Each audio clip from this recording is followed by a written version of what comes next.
दोस्तों, पिछले दिनों हमने आपको वीडियो बनाकर बताया था कि विक्रांत मैसी ने बॉलीवुड से संन्यास ले लिया है और वह वापस से फिल्मों में नहीं दिखने वाले हैं। और ये सब हम वैसे ही नहीं बल्कि विक्रांत मैसी के ही एक सोशल मीडिया पोस्ट को रेफरेंस देकर आपको बताया था। हालांकि तब भी हमने आपको ये बताया था कि एक एक्टर कभी भी रिटायर नहीं होता है और वह 70-80 साल में भी अभिनय कर सकता है।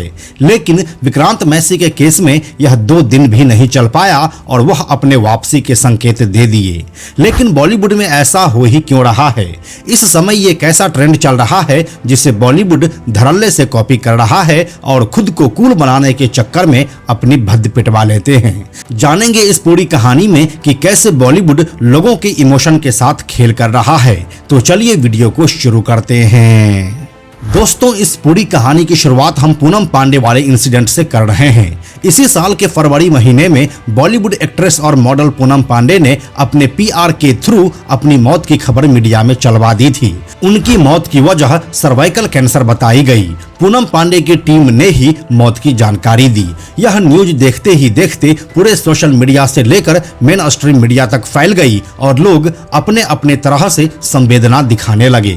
ऐसा इसलिए क्योंकि पूनम पांडे अभी सिर्फ 32 साल की ही थी और इस यंग एज में किसी की भी मौत एक दुखदाई विषय हो जाता है।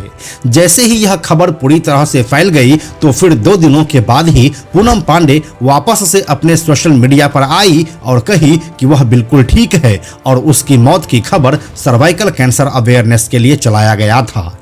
I'm alive. I didn't die because of cervical cancer. I'm alive. I didn't die because of cervical cancer.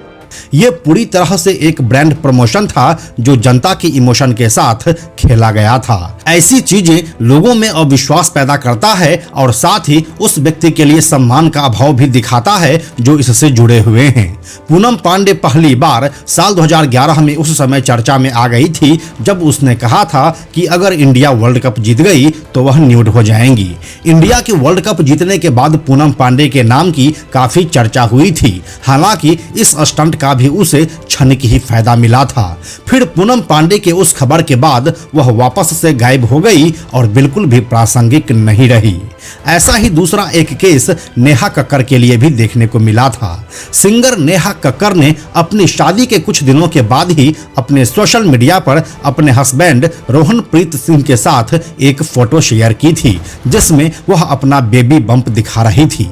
अब लोग यह देखकर हैरान थे कि शादी के चंद दिनों के भीतर ही नेहा कक्कर प्रेग्नेंट हो गई। यह तो समझ में आता है, लेकिन यह प्रेगनेंसी कुछ 7 या 8 महीने की दिख रही थी जो किसी भी हिसाब से प्रैक्टिकल नहीं था। फिर बाद में यह एक्सपोज हुआ कि यह एक पब्लिसिटी स्टंट था जिसे उसने अपने पति के साथ एक म्यूजिक वीडियो के लिए किया था। अब इस तरह का स्टंट जनता के लिए कितने भ्रम की स्थिति पैदा करती है यह आप अब खुद ही समझ सकते हैं। इसी सिलसिले में तीसरा केस अब विक्रांत मैसी का भी आ चुका है।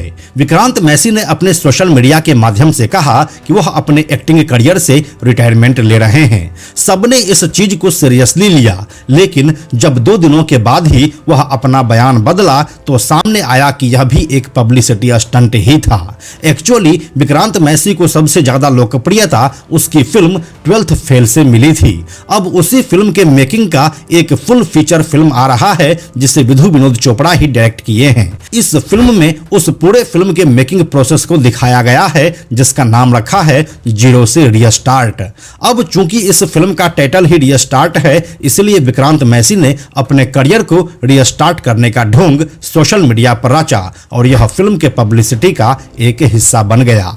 तो कुछ इस तरह से बॉलीवुड के कलाकार जनता की इमोशन से खेलते हैं और फिर पब्लिसिटी बटोरते हैं, लेकिन उन्हें शायद यह नहीं समझ आता है कि इससे सिवाय बेइज्जती के कुछ हासिल नहीं होता है, या फिर वह इस बात से अच्छी तरह से वाकिफ हो चुके हैं कि जनता एक समय के बाद सब कुछ भूल जाती है। बाकी इस पूरे मामले पर आप क्या सोचते हैं हमें कमेंट में लिखकर जरूर बताइए। हम जल्दी मिलते हैं आपसे एक नए वीडियो के साथ।